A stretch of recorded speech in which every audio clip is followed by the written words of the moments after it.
Alrighty. All right, good afternoon, everyone. We can now have a quorum, so we can get started. Did you want to do a quick round roll, or you got her? Sure. Yes, take it. So I have Lieutenant Governor here, I got Mr. Emsley here, and I got Representative Fallback.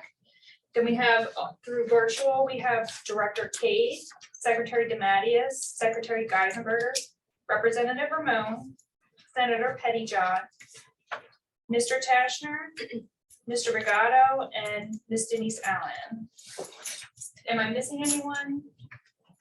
Did we miss any committee members? Bill? Thank you, good.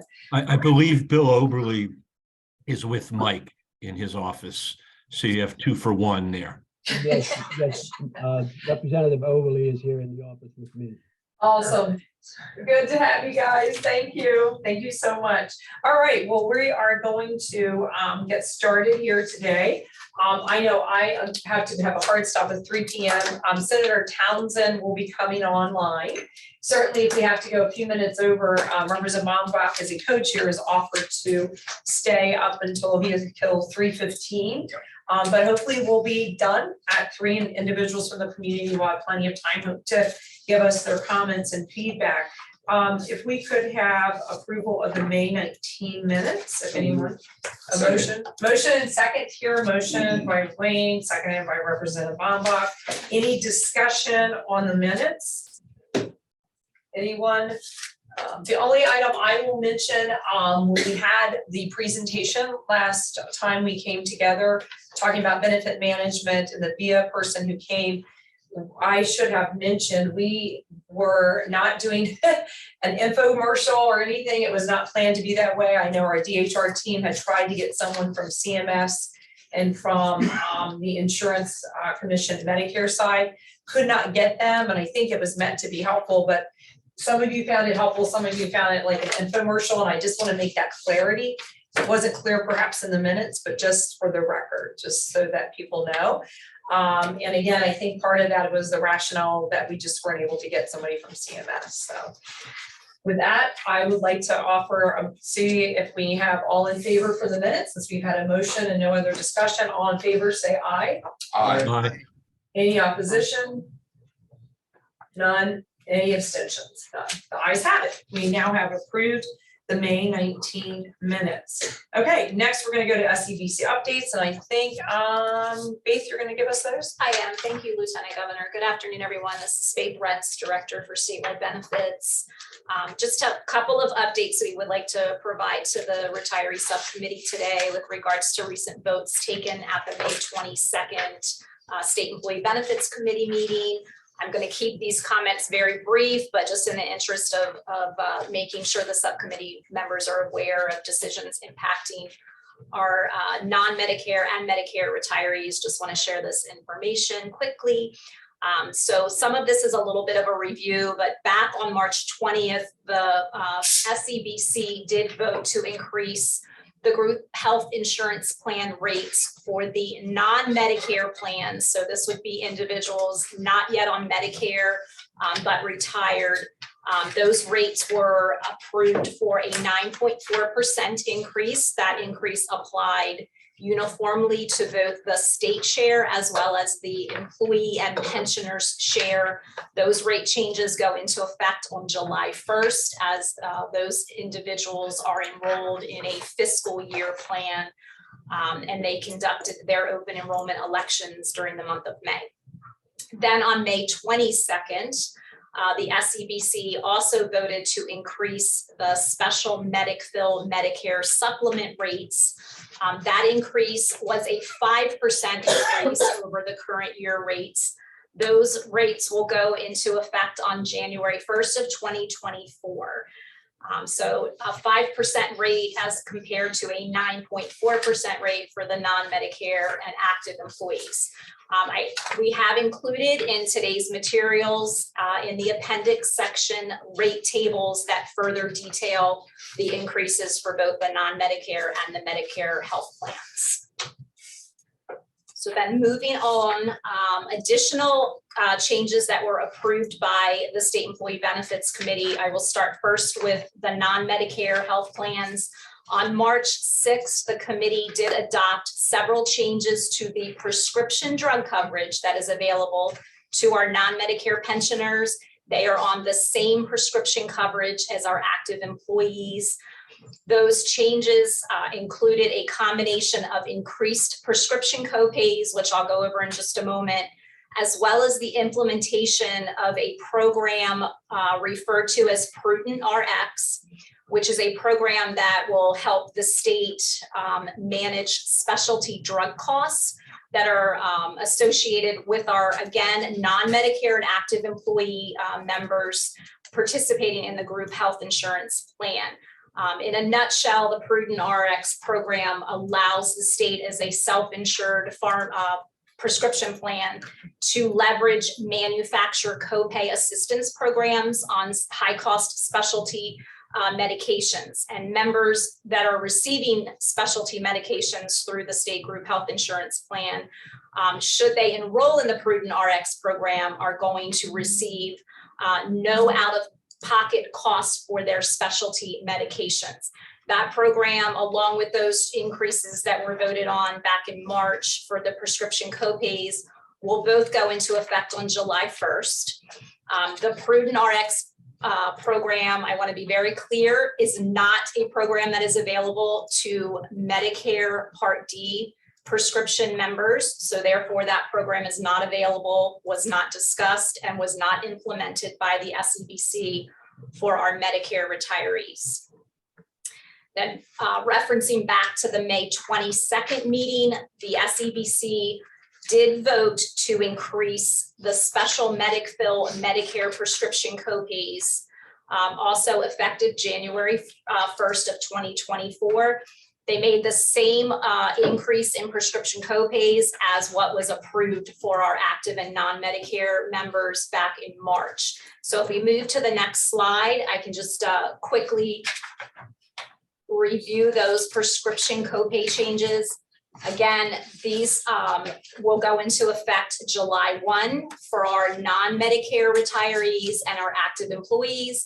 And these same changes will go into effect January 1st of 2024 for our Medicare special Medic-Fill members.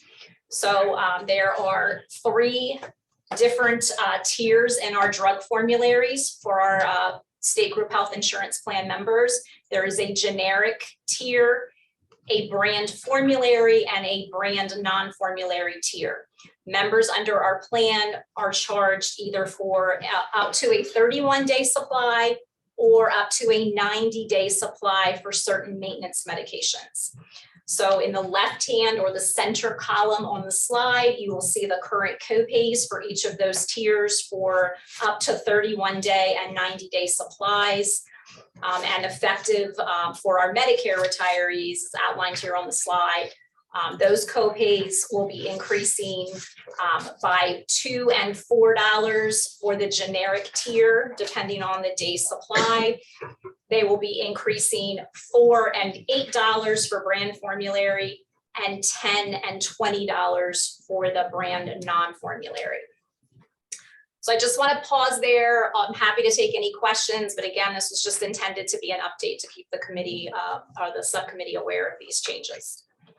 No questions here. I don't see any hands up. So we'll move on to litigation. We're gonna move quickly into just some brief updates with regards to the Rise Delaware litigation. We were asked to share a few updates that have happened since our last subcommittee meeting. So we just want to share with the subcommittee that the Superior Court did issue a final order on May 22nd. In that order, it was ruled that the case was not properly transferred to Chancery Court, and therefore Superior Court retained jurisdiction to decide on attorney's fees. It also denied Rise Delaware's request for attorney's fees. And with regards to the Chancery Court case, the parties have agreed to stay the petition in Chancery Court pending resolution of the case in the Supreme Court. The state of Delaware, with regards to the Supreme Court, did file an appeal. That appeal was accepted and the briefing schedule has been set. The state's brief was filed on May 25th.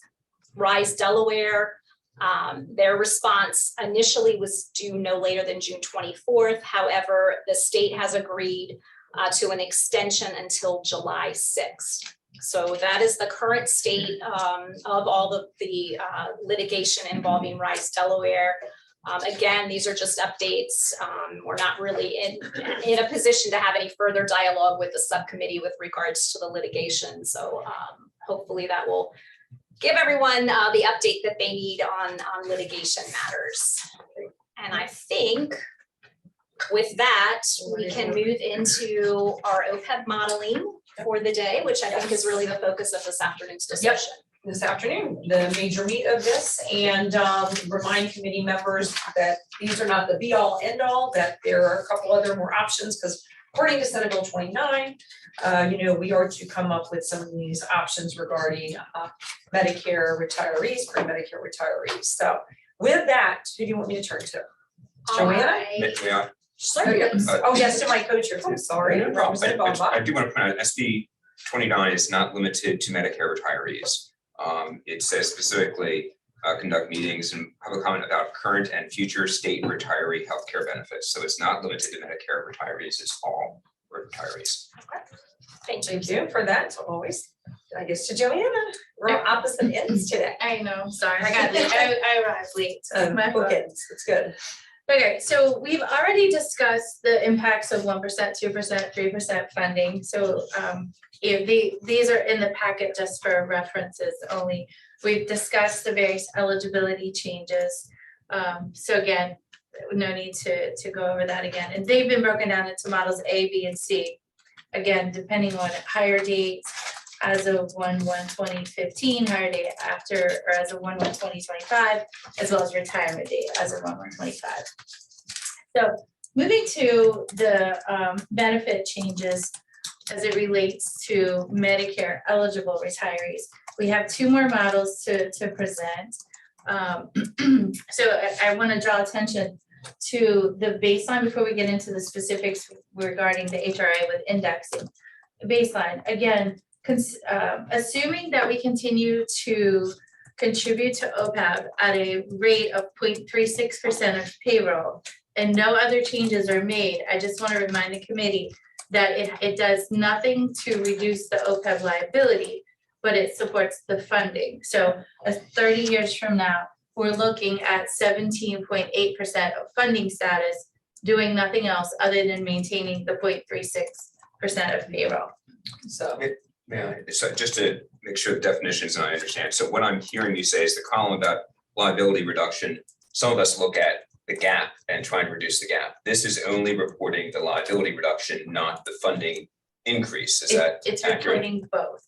It is reporting both, that Right. column. Okay. Okay, So well, you have two columns there. So one column is the liability reduction.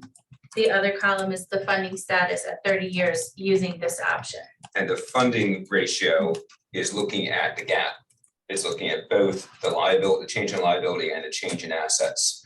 Where Correct. the liability reduction is only looking at reducing the dollars owed regardless of whether there's growth in the assets set aside.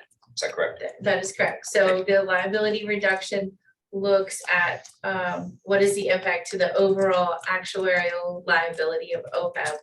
And then the funding status is, we're projecting what we think the assets will be based on certain factors, and that's what the funding status is, all things being equal.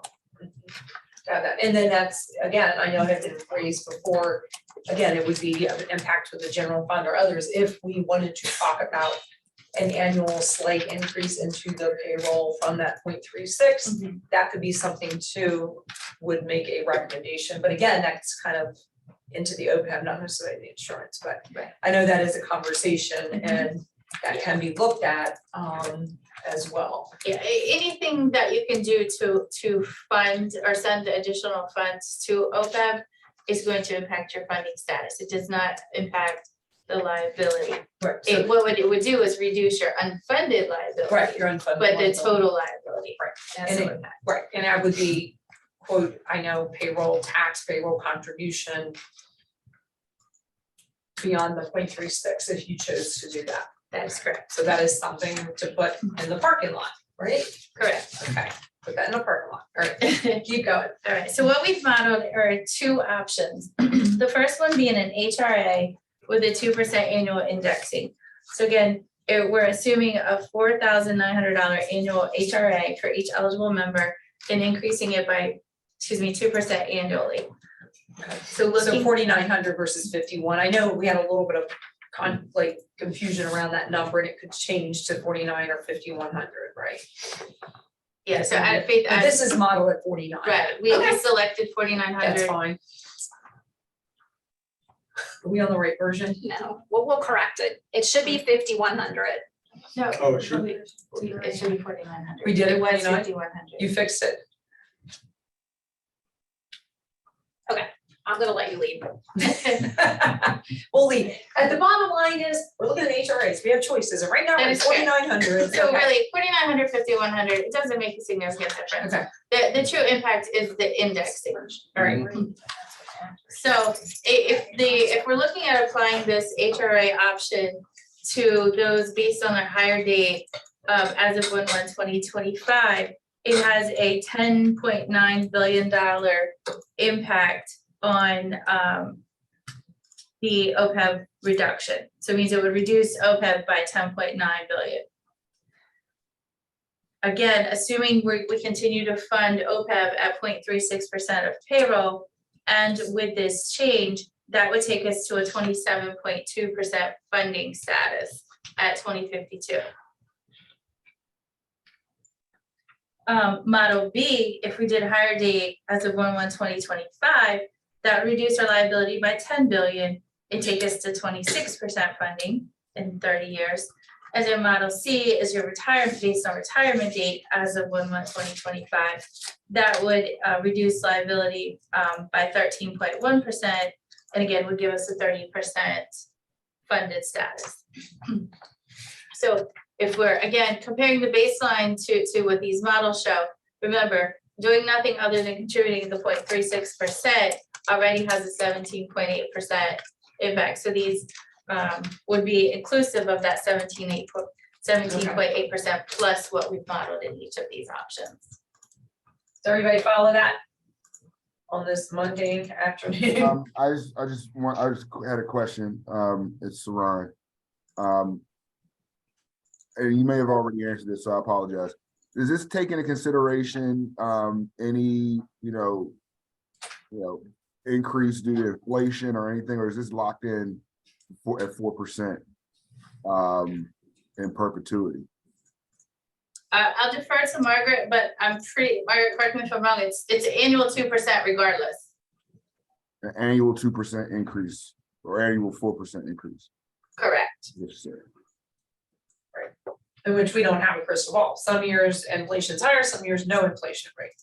Well, I mean, with healthcare, I mean, you look at the average, I mean, it's been far above 4%. True. For a while. So I just don't know how much this is reflective of the reality of, I mean, obviously it's reflective of the reality of what this is, but just with regard to the political reality of the fact that we would be locking in a annual index rate that Right. is already below what healthcare inflation has looked like over the last. Quite noted. And I think that's even more relevant as we get into the second example with the 4%. So if we were to assume a 4% index, as you can see in Model A, it actually increases the OPEB liability. It doesn't decrease the OPEB liability, it increases it. So our funding would actually be less than the 17.8% at 17.4%. And then Model B would have zero impact to the liability reduction. And Model C, again, would increase the liability reduction. Or, I'm sorry, it would increase the liability, so it would have negative impact on the reduction.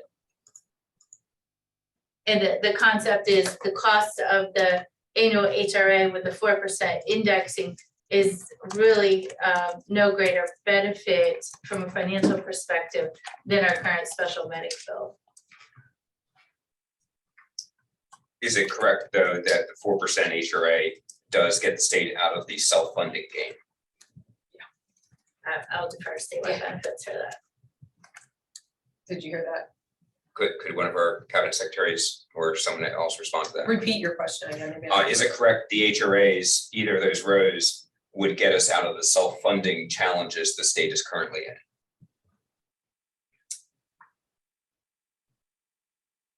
So we would, yes, it's clear. So we wouldn't have, right now, we're self-funding the plan.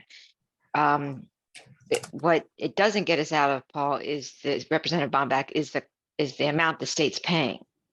Whether it's 4,900 or 5,100, that won't help us bring down the OPEB liability at that high of a rate. But yes, to answer your direct question, we would no longer have a self-funded Medicare pensioner plan if you recommended an HRA.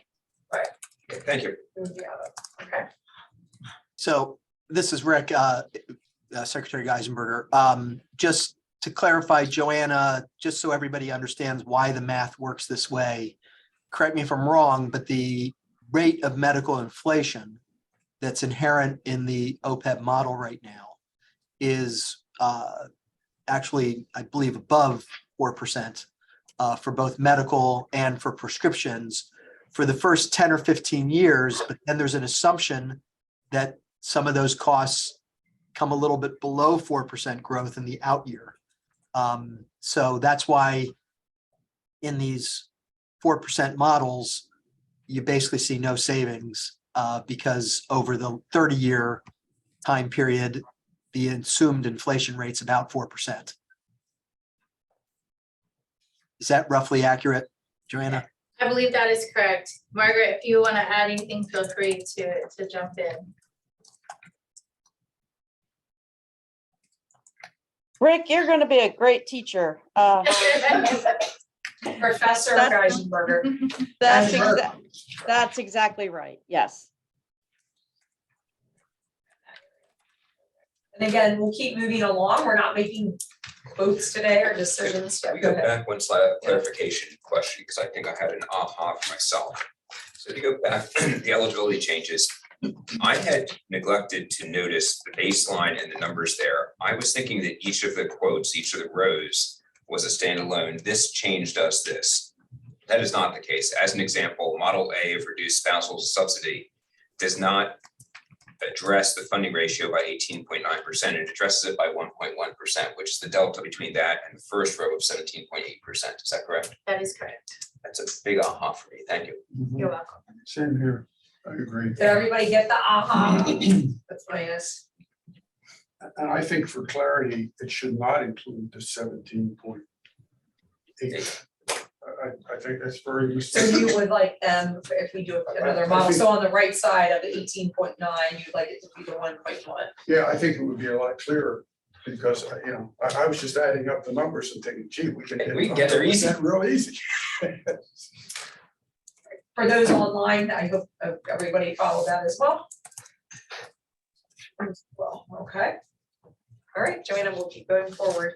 That's just like Lynn. So those are really, that's all I have to present with the various scenarios. Certainly open to any questions the committee may have. I mean, not at this point. I mean, this is intentional to be high level beginning modeling, so we can come up with, down the road, do we have HRAs and recommendation? Do we understand that kind of thing? The only, this is Secretary Geisenberger again, just the only comment, to the extent that people are taking these charts and comparing them to the Retirement Benefits Study Committee charts, the reason these numbers are so different is these are much longer grandfather periods, essentially, than what were contemplated in the RBSC reports. Right. Yep. Thank you for that. Okay, no questions. Moving along. I believe, then we turn it back to meeting.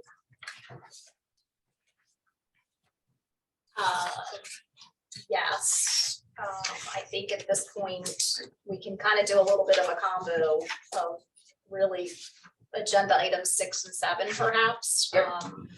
to sort of focus on what we've got scheduled currently for the remaining meetings through August, potentially into September. And really hopefully take some time this afternoon to really talk about what next steps are and how we will plan and prepare for these remaining days. And the modeling. And so for those who are anxiously listening, because we all are, but right, because we want to be able to come up with recommendations, hopefully have even a potential vote in early to mid-August would be terrific. And keep in mind, the legislature is in session now, and there'll be some movement, hopefully on the one piece of legislation for the codification of the 1%. But also in the interim, conversations with members of the General Assembly ongoing as well. So I don't know if you want to jump in, you and Kristen want to jump into thoughts. So again, today was very high level. We see what we have with the HRAs. We know we have requests for other modeling that has been put out. We did some last time we gathered. We talked a little bit, but we need to really delve in if there's some little specifics with the pre-Medicare, with the spousal, as well as other retirement options. So, folks, this is probably the light day, but it's not really light because we need the direction on the specific modeling and where we want to be, so that when we come together on the 26th, we are addressing issues. And I know Jeff Tasher and some folks have put some things out before, and others, and Wayne had some thoughts. So now is the time to speak up. Right? Lieutenant Governor, Yes. I think in some conversation, I just said, when we're looking at eligibility changes, and for that matter, we've already looked at plan design across the country, looking at some surrounding states and national trends. Especially when we're looking at eligibility changes, I would feel more comfortable if I knew what our surrounding states do. When we're competing for whether it be administrative or, or supervisory or teachers or police officers, whatever, it would be nice to know whether they have systems currently like our own, such that if we cut them back, that could be a challenge for us. Or if we're way more generous than our surrounding states, in which case cutting them back is more palatable for likely committee members. But I think that piece of information I don't have, and I would imagine some of my fellow subcommittee members would like that also. So we can just put that on the wish list and get that when it's available. That'd be wonderful. Yeah, absolutely, Representative. We have some preliminary data that we've collected. So perhaps for the next meeting, we could have further discussion on that. And I think part of that is the unintended consequences, whatever we make in recommendations. Obviously, we've heard from some of our union reps and others over time, about ensuring whatever we do, we don't harm recruitment and retention of state employees and remain competitive. I think that's what you're getting at, Representative. Yes. And so whatever is doable within that range is very much appreciated. Okay, Jeff Tasher. Thank you, Lieutenant Governor. I just have some questions around the benefit change information for Joanna, probably, and Faith and Margaret. This is based upon an individual marketplace, and I want to make sure that I'm clear, and hopefully other people are clear what that is. Are we saying there that would be people going out on the existing marketplace and making individual choices? Or are we talking about a marketplace that's created for plan members alone with selections? So I want some clarity on that. And then the other question is there any modeling going to be done of like a state-sponsored plan? So not that I'm suggesting we do it, but what we had a year ago was a state-sponsored Medicare Advantage plan. So if we were to do a state-sponsored gap plan, not MedicFill, which is a trademark of Highmark, but people being able to purchase, or the state purchasing gap coverage, have we looked into that? Because I think there are a number of options, and I want to make sure I'm clear on what these two options are and what other options exist for us to be able to evaluate in terms of the way we're going to provide benefits. So I hope that made sense. If not, I'm happy to answer questions for those that are going to have to do the actuarial evaluations on these. But I just wanted to get some clarity and some understanding of what else is going to be presented or could be presented to us in that respect. And so Faith, do you want to tackle that? Because I know we've broken these out into the 4 categories and had that similar discussion he just raised, around the supplement, and there are other methodologies around that supplement too. Right. So depending on hire date, retire date, all that, yeah. Yes, so Uh-huh. let's take the first question about the HRA. And I'm gonna ask for some team support here in the answer to the question, specifically Joanna and Margaret and Secretary Geisenberger. It's my understanding that HRA option is just making the assumption the state's going to fund an HRA, not necessarily making any assumptions about whether or not that means, that members go out to the individual marketplace, or that there's some use of that HRA through some type of employer sponsored, programs. I don't know that we got into that level of detail with modeling the HRA, but I'll stop there for others to chime in. I would defer to Margaret to see what she is and what her understanding was based on what she modeled. We just modeled that the state would put in $5,100 in an account.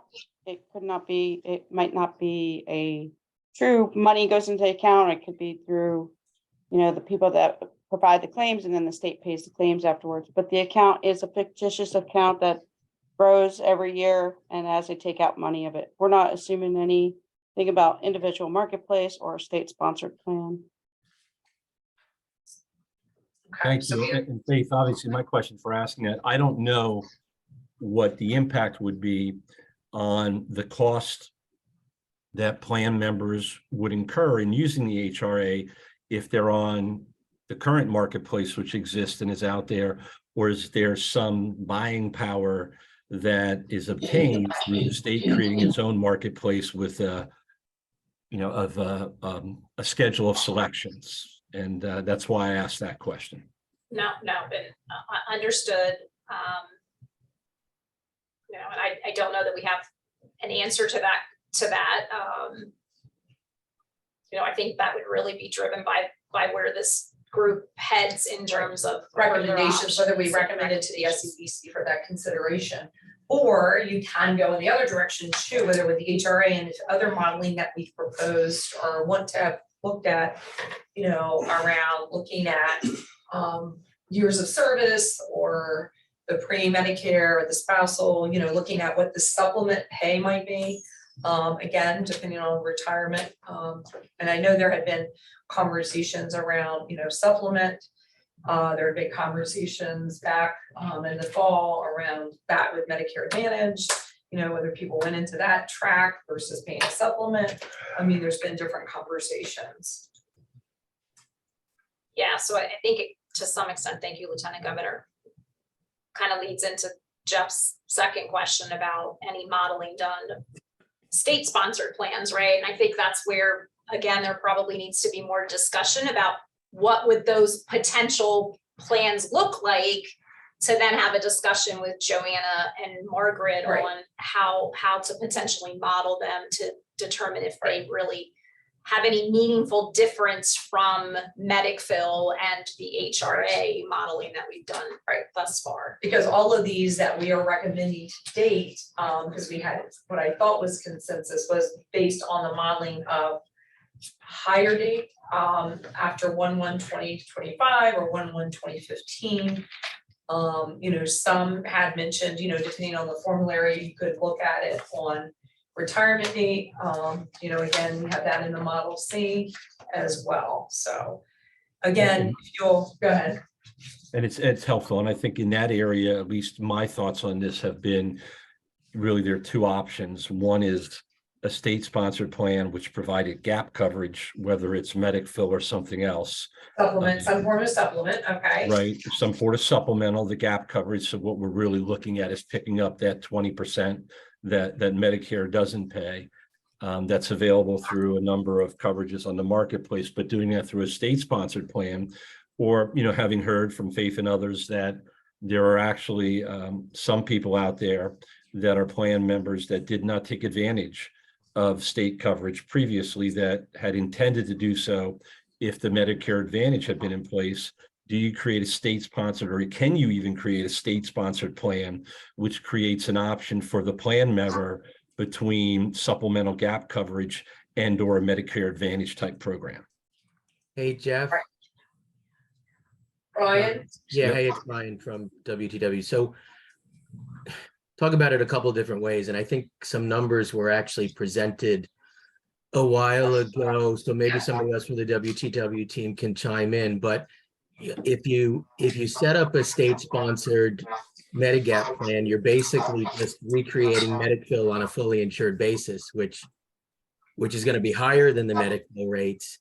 We know Medicare is lower than Plan F just because Plan F is inflated because the government doesn't want people buying Plan F. And I thought where the analysis came in was that actually Plan G was a better buy than Medicare, even factoring in the Part B deductible. So I don't think doing a state-sponsored, call it Medicare, fully insured Medicare plan really makes sense compared to the individual market Plan G options, even with the HRA covering the ability to fill the gap between G and the Part B deductible. And I understand that, Brian, from a financial perspective, but I also worry about us requiring, approximately 30,000 retirees to make individual choices and take individual action, as opposed to our ability, which we've done historically, to place them in a plan that provides them the coverage that they get from us. And I think for us as a group, one of the things we got to consider in making a recommendation to the SEBC is, do you continue to go through a program of state-sponsored plans, which places plan members into the coverage that's determined by the SEBC with our recommendation? Or do you go into an individual marketplace, which, as I understand it, now requires every individual to do something on his or her own? And my question is, if we go into an individual marketplace and for some reason, and there could be a variety of them, an individual retiree does not take whatever action is necessary to get coverage, then where is that retiree left? I know they would have their Medicare coverage. Does that mean that by failure to take action or not being able to do something, they're now going to be personally on the hook for that remaining 20%? Because that frightens me. And I thought there was discussion around default options, as well as a potential discussion around, even if putting people into, call it a construct of an HRA side by side with the marketplace, that there was also discussion about continuing to offer Medicare as an option in that quote unquote marketplace. But that also, not eliminating the employer-sponsored plan doesn't create a special enrollment period, which has other implications. But so some of those things are still topics for discussion. Thank you, Brian. I appreciate it. Sure. Thank you. Other thoughts from folks, committee members, Wayne, anything? Okay. At this point, so for June, where do we want to go then with some more in-depth modeling? What would you all like? Or is this that you are just processing some of this and we'll have to send out some things in email? I think it would be helpful in June to try to determine whether we can take either model A, B, or C, or two of them off the table. I don't think that we can do that today, but No. that might be something that we can think about. And when you're talking model, you're talking about HRA. Now, are we doing No, anything I'm with talking- special, like No, I'm- pre-Medicare spousal? What are you talking about? No, I'm talking about the models that are on pages, pages 7, 8, and 9. For today, okay. Yeah.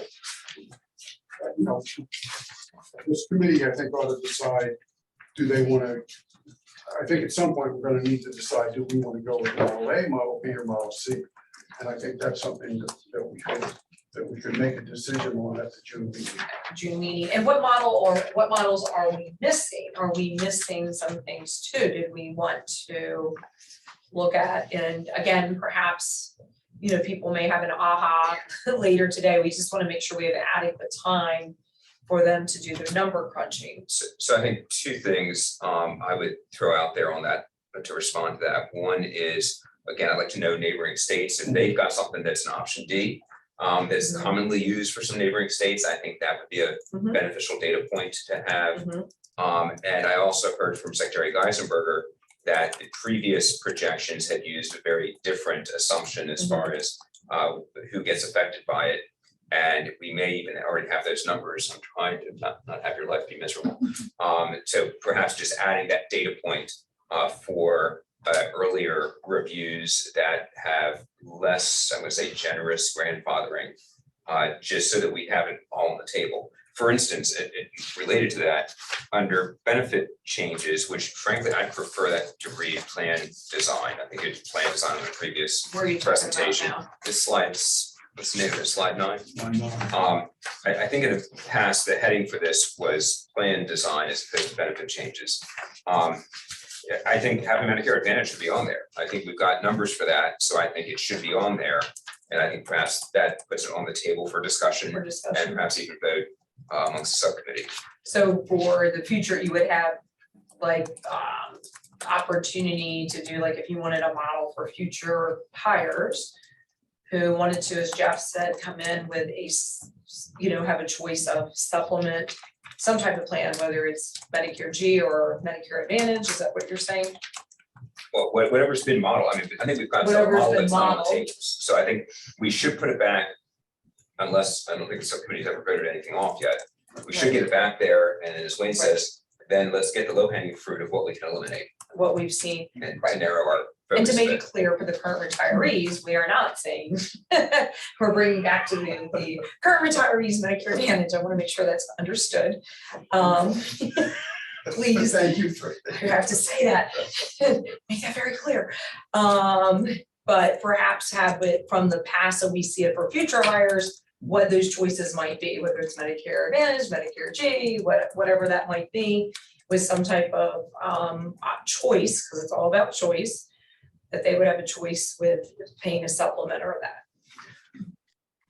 Could I raise a newish point still related to the, if we go to the funding page, funding options. And I know I asked once about 0.36, and when I said, well, what if we double it, then someone pointed out it's a whopping $180 difference per employee, which is almost a rounding error when you look at things. I get that. But, and this is from speaking to one of the retirees, when we were addressing the underfunded liability for pensions decades ago, we instituted, and I think we may have stepped into it, maybe Mr. Craig can help with this, or some cabinet secretaries, we stepped into building a payroll deduction, or I'm sorry, payroll reduction that perhaps part shared between state and employee to build towards it. And we aren't really talking about that. We've got the 1% of budget, Right, you're back at the but we're not talking about 0.36. having something, and I mean, I'm no longer talking about 0.36% because I finally figured out that I have to subtract 17.8 Right, from everything there. But so, you know, if incrementally we need to each get up to year, 8%, for instance, incrementally each year. and you know, I like what we're doing of getting lots of choices, and I love when you say, and then let's narrow them down. But let's make sure we have all the choices out there. Yes. And if maybe we say, you know what, we can keep Medicare forever, but you gotta pay 10%, you know, of your payroll every paycheck for that, and then we'll be on a great path. Well, and then we'd say, well, geez, I don't want it that much. But Right. we have And it that depends information out on there. what they've shared with us before. I mean, the state has actually covered that part of the contribution or pre-tax. It would have to be looking at how it was structured, right? So, Right, so I want to make sure I'm understanding what you're saying. So are you asking the employee to make a contribution? yeah, well, as you could do well? a payroll contribution or the tax, like you said, the state is actually covered. And that, as Saran always reminds us, Director Cade, you know, obviously that comes out of your general fund and it's a placeholder somewhere else. Right. So So we go maybe to we could slide. go to that slide, I could explain it, and I Great. think that'll help in our conversation. So we're looking at slide 15. This is other employment costs, so it's commonly referred to as OECs. So what we're doing in this example, we're stating if the state employee was receiving a $50,000 annual salary. Above and beyond that salary, the state makes a contribution. So if we're looking at the current fiscal year's rates. So a $50,000 employee, the state is paying 11.15% of an employer contribution to the pension funds. So with this, by the state contributing, in essence, that's the employer share of the pension.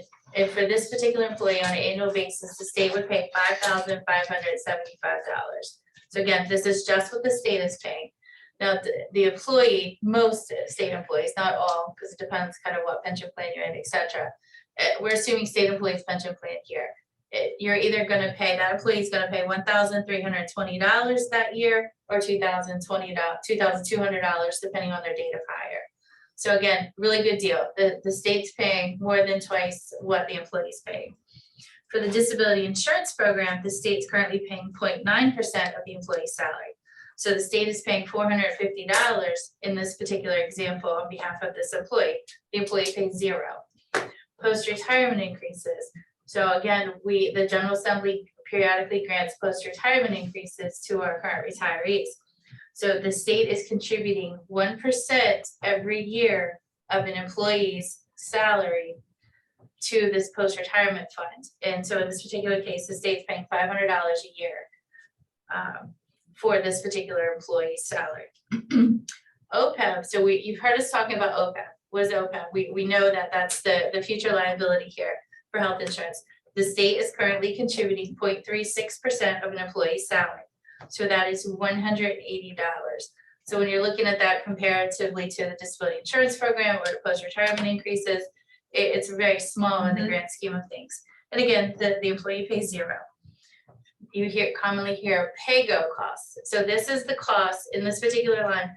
This is the cost that the state is paying on behalf of retiree healthcare. So this fiscal year, the state contributes 9.21% of an employee's salary. So assuming using the $50,000 example, the state's paying $4,605 towards retiree healthcare. And then lastly, the state also is on the hook for 9.31% of salaries, and that's for the employer share of Medicare, FICA, workers' comp, unemployment insurance. So that's $4,655 that the state's paying on behalf of this employee. Now, Medicare and FICA, the employee also has to contribute. So that's in this example, $3,732. So in the grand scheme of things, the state is paying over and above the $50,000, $15,965 for pension, disability insurance, post-retirement increases for retirees, retiree healthcare for future funds, as well as the employees' Medicare and FICA, workers' comp, unemployment. Thank you. And then I think the point Paul was making and others, when we looked at the pre-funded OPEB, the 0.36%, that row over, and again, I can hear Director Kate and others in my head, if you do that, there's a level additional for the state, and or you can look at future hires paying into their pre-retirement, pre-funded healthcare. The problem with employees contributing is now the state is guaranteeing health. Right, that's a right, and that is a no, so that is a state guarantee. That is a state guarantee, right? Right, and if not, that's what David said, I know, David's probably listening. And if not, does then the state up that, like, do you up that each year? So do you guarantee the healthcare? Does the state then pick up that extra cost? I mean, those are structural things we should, I think, consider, at least have those considerations in addition to 1%, at least consider it. There was a period of time the state contributed 0.9% of an employee's salary towards OPEB. But then again, when the state finds themselves in a financial situation, you have to figure out where you're gonna pull from. So in this. So while this is Rick again, Secretary Geisberger, while this charts up, the issue with the 1%, 2%, 3%, which are not percentages of payroll, but rather a percentage of the prior year's budget. So they're substantially higher than the 0.36. Right. The problem with them is that, and one thing I, would like to see, shown as we go forward is that all of those models, Margaret, correct me if I'm wrong, assume that the state will fund the pay-go portion to whatever number it grows to. So if it grows to 9.2, 10.5, 11, 12, 13, the assumption in the model is 1% or 2% or 3% of the prior year's budget, plus whatever the pay-go is. And that pay-go number just simply grows by inflation relative to the growth of the size of the payroll. And that's where a lot of the cost is. So you can get to those higher percentages, but it assumes throughout that you're just going to pay pay-go whatever it grows to. And so I think we ought to show that, in these models, ultimately, we should show what that pay-go ultimately grows to under those models. Without any design changes or eligibility changes, because that's what those funding scenarios assume. They assume funding into the OPEB trust fund, but not making any changes in the underlying benefits or eligibility. So the pay-go number just keeps going up. So can I ask two things? One is, so if I understand it correctly, the 9.21 is not a statutory percentage. That's the total pay-go divided by payroll. And right now, as of this day, it happens to calculate at 9.21%. Is that correct? That's correct. So what we do is we tell OMB what is the projected retiree healthcare cost, and then based on payroll, they determine what that percent should be. Okay, and then the second thing is, you describe this as the other employment costs are over and above the salary. Okay. But nowhere there are you including the healthcare for that employee, which is yet a third element. It's not on the table, it's not the salary, it's a third element. That is correct. Okay, thank you. I got that. All right. So you had a lot of stuff thrown over at the two of you. Did you all capture things that were stated and said? And if others have concerns? Thank you. Yeah. Lieutenant Governor. We are attempting to capture. All right. In the Join interest of, keywords. yeah. In the interest of making sure we do have clarity though, and before we get too far away from the request to bring back things that have been previously modeled in terms of plan design, I would like to go back to that and make sure we're all on the same page on specifically what we're talking about. Because I heard a number of things thrown around there, and as Joanna and I are learning from the last two meetings, we think we've got it, and then when we regroup, it's like, well, maybe we don't have it. So are we specifically talking about the different Medicare supplement plans that were previously reviewed? I'd like to see any numbers that have already been run, even if some are for 2042 and some are for 2052. But if we ran one that showed, for instance, Medicare Advantage with some assumptions, Okay, I'd like to see that on the same table. okay, So that ask is not for any additional runs, is to take every past run and make sure it's on one of these 3 pages. okay. Does that make sense? That makes sense. I do think we'll want to go over that again with Margaret, since she was the one doing the modeling, to make sure that. And you have that, and then you have it with those categorizations of, also the modeling with pre-Medicare. And some of the cost outs, right? We have some, This is Margaret. which is here on these other pages. I'd be very concerned putting all that information back out there because assumptions were different. What we did for the RBS, the SC study, they were based off of a totally different population. They were based off of different discount rates. So, and again, like you said, a different grandfather and date. And I just don't want to muddy the water with additional stuff that, with that discount rate for the bond buyer rate changing, it changes a lot of the projections. No, the assumptions are always important statistically. I think perhaps if we have links where members, if they haven't had a chance to look at what Secretary Geisenberger was talking about the November 21, trying to remember the dates now, was it 21? Whatever that date was, I think to look at, he was talking about with the HRA specifically, I think too. Okay. For people to be able to take a look, at least at the link. I think we could also have, we currently have 3 pages, right? One page. So you for could each have of the an three. We could have older 6 page. pages. So One you're with just saying the an previous old page. assumption runs. But, you know, I would, for instance, and I can say, I'm not a gigantic fan of Medicare Advantage, okay? But I don't want its absence here to be interpreted as the committee's already considered and has ruled it out. We haven't done that yet. For future. So I think we need to retirees. have it in the same collection of slides that we have these 3. And then perhaps at the next meeting, we go through and say, we do not support most of these things for Medicare Advantage, but maybe 1 or 2 we do want to keep on the table. We can't do that today because it's not in the slides. So I'd like to have a set of slides with proper disclosure and maybe not have apples and oranges on the same page. But I think we need to have those presentations together. So I Okay. think- And they don't have to be on the same table. I think to Margaret's Yeah. point, we don't want to make confusion with the assumptions, which are very different assumptions around retirement date or hire date or percentages. But I hear what your point is, because we all kind of know, we want to give the best recommendations as charged by Senate Bill 29 to members of the General Assembly to the governor. Why not, for clarity, have the color scheme on the Oh, you are 3 such a pages that teacher. are different, be different, and then, You are such a teacher. oh, that's a red page, or that's a Oh blue my page. gosh, look at their eyes. Look at their eyes looking at you. Maybe they'll feel Can gifted we this do week in color blue scheme from and you. gold? Oh my Okay, gosh. and Gold's awfully expensive to print. okay. And let's make sure you guys are not colorblind.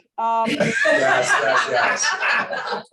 Maybe. The other thing is though, yes, I can add the Medicare Advantage based off of these same assumptions that are here and add that to there. That's not a problem. What I Right. was talking about was going back and pulling information from the other study, Right. which is gonna give you a totally different skewed results from where we are today.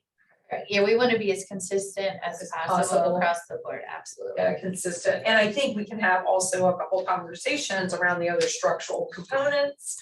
With the OPEB pre-fund, we separately, at some point, I think, from the 0.36. So there's certainly on these 3 slides, we don't have under plan design, we don't have things such as and these are ones that I think have been spitballed just on one-on-one conversations. Well, first thing is, there's the issue of what if you pair Medicare and Medicare Advantage based on grandfather dates and things like Yes. that in a single choice, okay? So Right, so single choice for future retirees, Medicare Advantage with supplement, that could be one example. Then you do another example. Right. So we've got, so that hybrid, we've not seen for a bit. Right. The last time it was run with earlier assumptions, including discount rates, stuff like that. So that, I think we should be talking about at Sure. the next meeting. Additionally, I'm enamored with the alphabet as it relates to Medicare supplements. So, we have currently, I'm gonna call it an FG Mhm. kind of thing, darn close to it. But, what if we, based on a year of employment or whatever, had FG for everyone who's Right. retired or within so many years, but then what if we, I don't know, the letters LM for the Right. next group, and then we have XYZ for the last, whatever it happens to be, but what if we step down over time? So that people who are retired or near retirement, no change. So that's another thing that we don't have in there, and I hate in June to be talking about running new things, but I also don't want to regret not having considered something that is Right. quite, we're gonna So end you're up talking making. now about date of retirement, date of hire, like, is that I'm not what you're sure talking which, about? and How much people I'm not pay sure in the which- supplement? Because how much people, my biggest concern is, we're trying to solve a $8-9 billion problem. The solution is going to hurt. So we're gonna need to put our hand up for something that's yucky, okay? And I just wanna make sure that we have enough choices that we have found what we collectively feel is the least stinky, dirty shirt that laundry gonna pick for today. Okay, so I wanna bring in things that may not be our first choice, but may be better than the things we like to roll out. And now, and I think if you have these ahas, because again, it's not a ton of clarity, so that for Joanna's team and Margaret, that they're, focused and not reinventing the wheel, some of these data points are there. We also collectively have heard, obviously, from our safety and law enforcement employees, whatever we do for our state troopers and others, the whole age of retirement is a critical factor for them. And something I know we've been very mindful of in the state to not deter, retirement or to deter recruitment with the age, when we get into the age criteria there, I think with our correction officers and our troopers and law enforcement. So maybe for simpler modeling, but I'm spitballing from crap out here. Let's skip the whole alphabet soup stuff. But let's say we've got medic bill and the state, pays 100%, as long as you've got your years in it. For your supplement, medical supplement. For the medic bill supplement, yes, for the supplement plan. What if, again, based on year of hire, year of retirement, whatever, we step it down to the state pays 100%, 90%, 80% with a minimum of whatever, 50%, something like that. That's probably simpler to model, but a step down thing. Okay. That still uses assets-based traditional Medicare plus supplement, even if it's done in a homespun kind of medical bill package. Got it. Right. And then you'll be looking at the HRA, and I think to Wayne's point, we'll come and have choices in front of us and we can pick off which items have the best opportunity for current employees and future retirees' healthcare. I mean, that's the bottom line. We are here protecting current employees and future retirees' health and healthcare. So it's a lot. Are your eyes okay, Joanna? I'm not the one that you have to be worried about. Joanna? So, to be perfectly honest, there is no clear direction at this point. Like, what we were ideally, again, the concept is we have Some of these funding things you have options, done, we right. have eligibility options, we have plan design changes. Now we want to come together and figure out a combo. Right. So maybe you want to have 3 different combos. So you want 1% funding, graduated state share plus HRA. Right, That's one combo. right. And And then you another can- combo could be the medic bill supplement, or you could do retiree in the future with Medicare G or Medicare Advantage or whatever the committee wants. And it could really be as simple as, okay, 1% funding and the spousal subsidy. Or like what are your most realistic options that you can, or recommendations that you could support? And then in turn, we come up with the valuation for that too, then you understand, does it solve the problem? Do we still have more work to do? Or are we comfortable with the end result? Well, we've already made a decision on the 1% funding. Yeah, That's That we know. that's done. And Well, they're the working on it And now. the 0.36 is done. Well, in terms of our recommendation, it's done. From the subcommittee's Legislature- perspective. Yeah, yeah, Subcommittee. we're done with it. Right. Obviously, the So then, legislature- are there Something like- other items that we could eliminate? Cause then that would reduce the potential for additional models. You guys, anybody online? Anything I know Senator Petty John, Representative Ramos, some people have been very quiet today on this Monday. Anyone? No, nope, just multitasking today, that's all. Getting ready to see us tomorrow, yay. Exactly. All right. Stephanie, it's Michael. Hi. Hi, how are you? I'm sorry. And You always it's- calls me Stephanie's not Stephanie, even there. Bethany, It's not Bridget, Stephanie again. whatever. I know, I'm sorry, my fault. All Bethany, right, can Matt. I got ask you, Matt. a very specific question about the, how did the JFC decisions affect anything that we're doing at all? We could ask our director, Kate, if he is present, if he has any thoughts on that. Okay. The FC hasn't made any rulings that impact what we're doing here. It does not even, okay. I knew they changed some of that epilogue and all. I didn't know how it affected us. It does not at all. All right, thank you, Saran. If I may, and maybe Director Kane, you can confirm, my understanding is they removed the epilogue paragraph about pursuing the Medicare Advantage during fiscal 24, since SEBC voted to extend Medicare through June 30th of 24. Is that not correct? It's correct that they removed language that would have been in GRB that basically just highlighted that the state would adhere to the existing contract. So they did remove that language, but doesn't really change what we're doing here at all. But I think that it does satisfy some people's concerns. Okay, that's exactly what I was referring to, Paul. And I didn't know, I thought that kind of took some pressure off and kind of made some things a little, I thought it was a helpful environment that moved forward. I was just trying to make sure it didn't create any negative impact. It sounds like it did. No impact. Okay. Thank you, Representative Mac Ramon. All right. I deserve that, so that's okay. It's all right. We have to have fun, you know? We're doing these exciting things here. We gotta have a little laughter. All right. Can we have an explicit vote again, next meeting is fine, on saying, I brought the topic up about payroll taxes, non-trivial payroll taxes to address this. And one of the things I heard was, well, that commits the state for being responsible for retiree health benefit. Well, right now, there's a semi-implied obligation that would make it quite legal. I am fine for that to be the decision, but I'd like to see the subcommittee vote on that, to say, we as a subcommittee agree that we don't want to do that. And one of the reasons is we don't want to add a statutory responsibility of the state for retiree health benefits.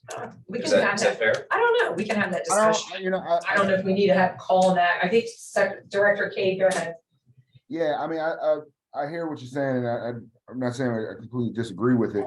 I just want to make sure that what we're doing is in alignment with the decisions that we're supposed to be making, or the recommendations that we're supposed to be making. I'm very cautious about our body, or this body, making recommendations when it comes to what, payroll deductions are going to be with relation to new employees and new hires and things along those lines. I mean, I know it makes the conversation about how we address our existing retirees and existing OPEB liability maybe a little bit more easier. But for the same reasons as folks have highlighted, making sure that we have the right people at the table to make these conversations with regard to retirees, I just would feel a little bit uncomfortable if we started making recommendations related to everybody else who's on the plan or future employees of the state, without a little bit more due diligence. And Secretary, I thank you. My main concern, I'm going to say, I want to cover my derriere, and I'd like for the subcommittee to be able to say, we considered this. And that's all. I'd like it on the record that we considered this, and for various reasons said thanks, but no thanks. That's where I'm coming from, and I think you saw that, right? I got you. So it's more of a, these are topics that we've discussed, or these are topics that we think SEBC or legislature should consider discussing further, et cetera. Yeah, and we can include this in our final report. I don't know if I want to vote on anything in June anyway, because I think we might learn more. We might find something out in July. Yeah. So my gut would be, we are advisory and we can put it in a report, and perhaps we decide in August we do want to have that in the vote.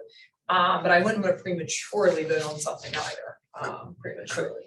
Okay, other questions or thoughts? Because if not, one question. And I think it's Secretary DeMatteis, but can we get clarity on what DHR feels would be most helpful to have our recommendations finalized as it relates to timetables for RFP for the next retiree health benefit negotiation? Is that Representative Bombeck, this is Claire. Yeah. Am I looking at this again, that which was going to drive this is the CMS mandated open enrollment for Medicare, which is in October. And whatever recommendations this subcommittee makes, takes to the SEBC, whether there's legislative action that's required. I think we should be shooting for an RFP to be issued this September, latest beginning of October. Okay. So And you that, know, that's, that would be my ideal timeframe. yeah. And our timeline right now, parallel matches that. So end of September report.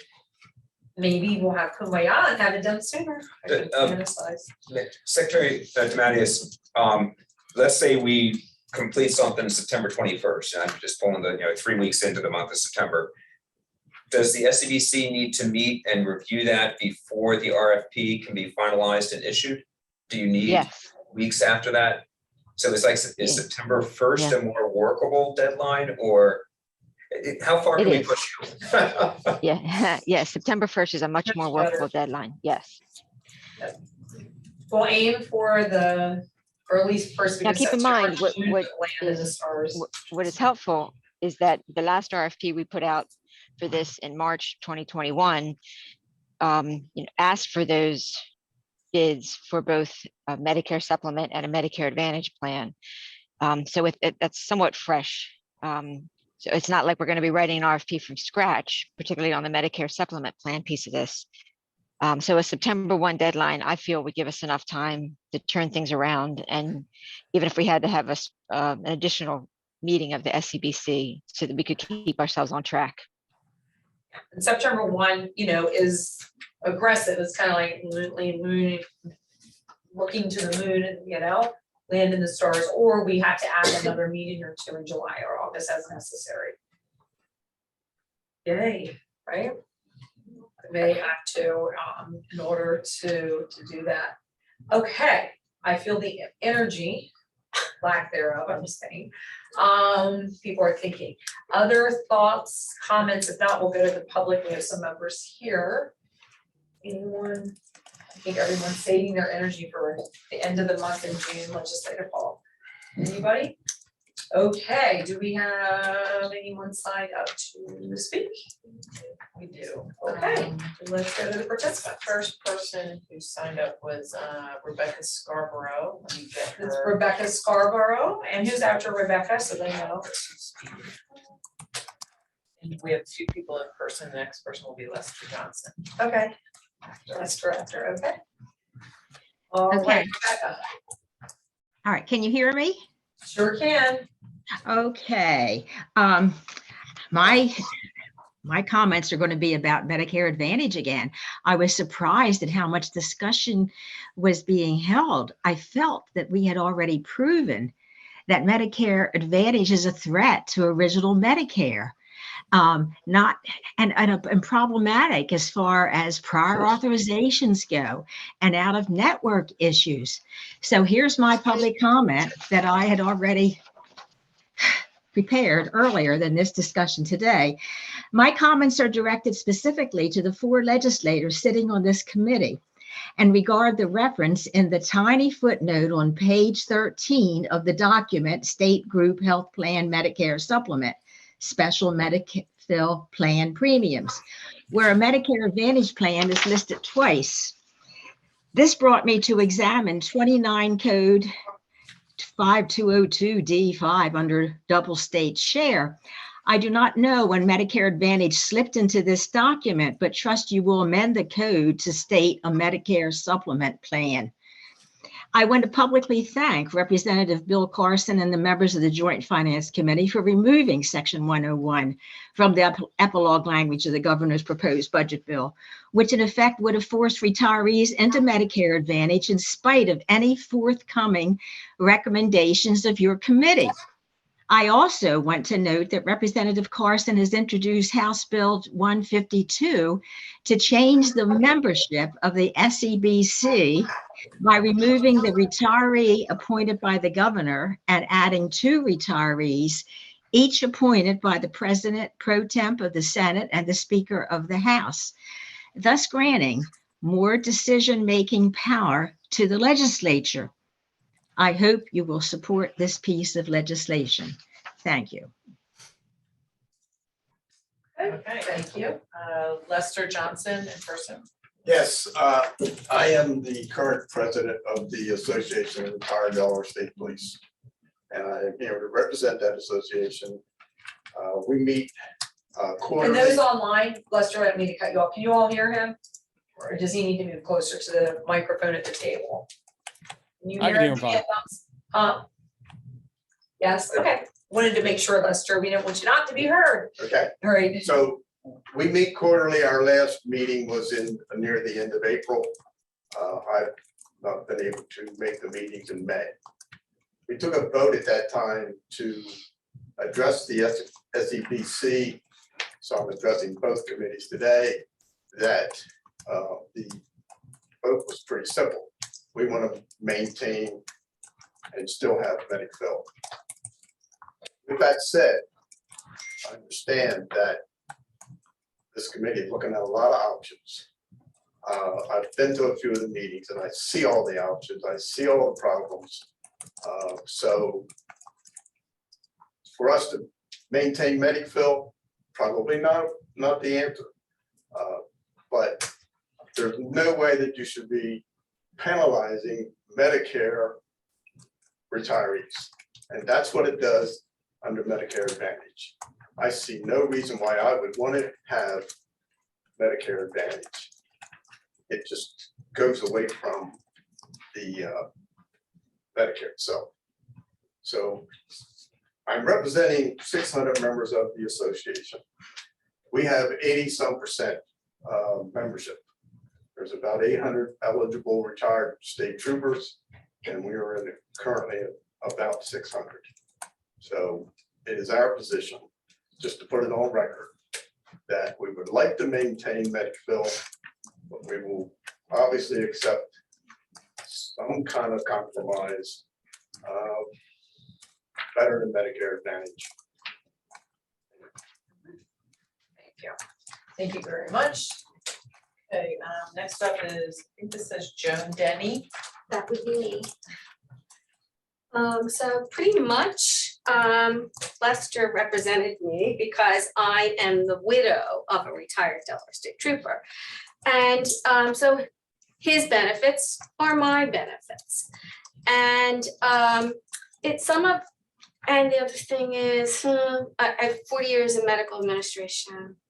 So my opinion is that they call it Medicare Advantage because it takes advantage of everybody who participates. And I'm not opposed to a gatekeeper system, because in medicine, sometimes that's what it has to be. And I have in my years, and certainly my husband, paid in plenty of taxes. And I realized that, you know, we can't totally fund everything everybody wants, but I think people's health care is very important. And it doesn't sound to me like anything that is happening, based on what I heard here today, is going to be a threat to my benefits. But, and most importantly, just because my husband was a state trooper, I feel very strongly about the state troopers, the men and women who stand the watch. They take care of us, and I pray that you will do absolutely, with your heart, with your conscience, and with your budget, protect them. So that's all I have to say. Okay, appreciate that. Next up, it was Steve LePage.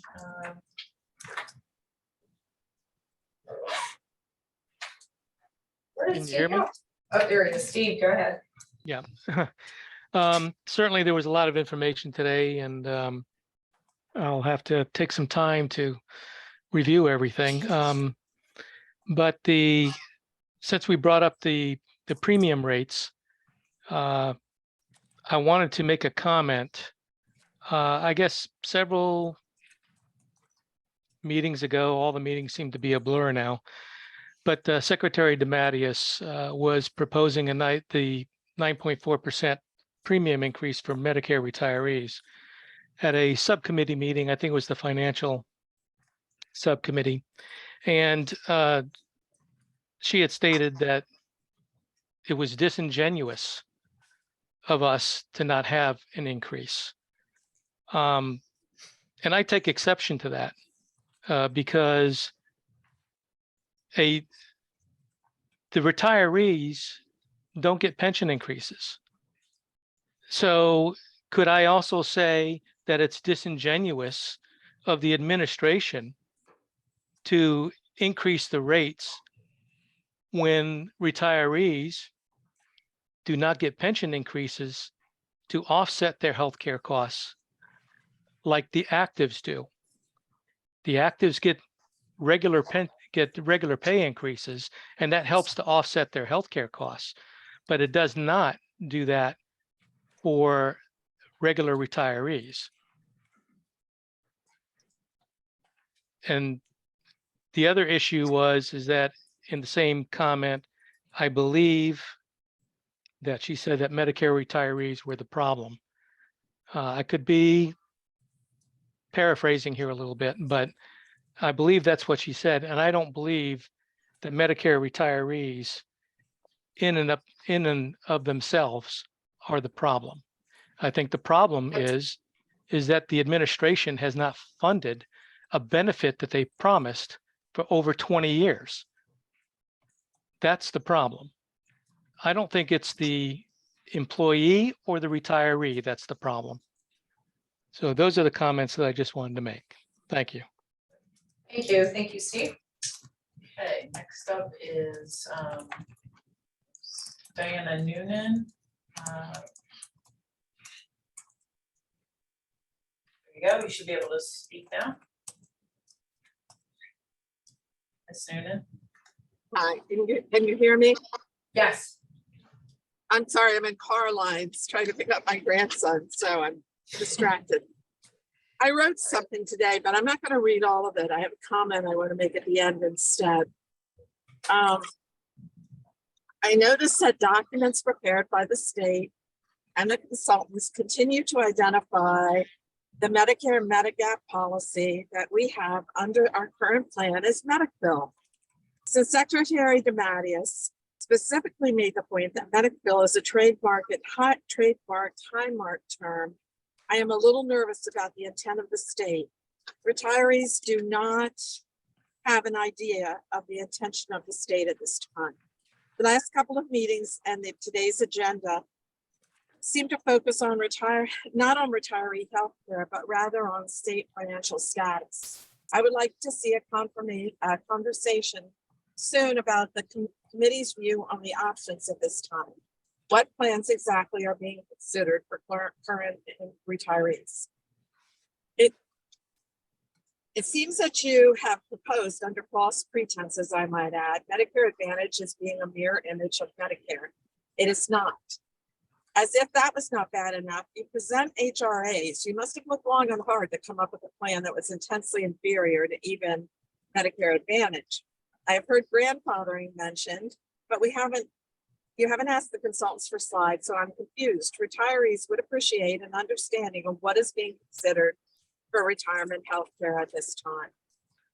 The state has been less than truthful and forthcoming in the handling of the entire retiree health care issue. Misleading information was initially sent to retirees, not contacting the entire 30,000 retiree population in writing of your intent from the state. And trying to pass shady legislation is not what I expected from a state that I have loved for the last 55 years. If it sounds like I'm frustrated, I am. If it sounds like I'm a little disillusioned, I certainly am. And more on my mind right now than watching the wheels spin in the two committees, SEBC and RHEAS, while, in my opinion, not focusing on the matter at hand, which is retiree health care. The only viable option at this point in time is to grandfather the retirees. Live up to your agreement with us and prove once and for all that the state values honor and decency and the dedication of thousands to its employees who are now retired and at their most vulnerable. To change our medical coverage after we have counted on it as part of our retirement plan is unconscionable. Grandfather to grandparents. I want to agree with Mr. LePage that this wouldn't be an issue if the state had done what they should have done and taken care of this problem over the last 30 years.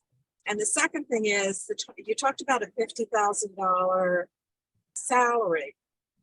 Ms. $50,000, Noonan, your time is really? up. I'm sorry, Ms. Noonan, your time is up. If you could wrap up in 10 seconds. Okay, 10 I seconds. just want to say that my husband every year was presented a sheet by the University of Delaware that listed salary, benefits, deductions as part of his salary, and was handed that and told that that was his salary, that it included those deductions. So I just don't understand how you could not realize that people can't live on that amount of money, and any increase in any of those categories is just not right. The state needs to come up with a better plan. Thank you. We gave you a little extra time. Go ahead.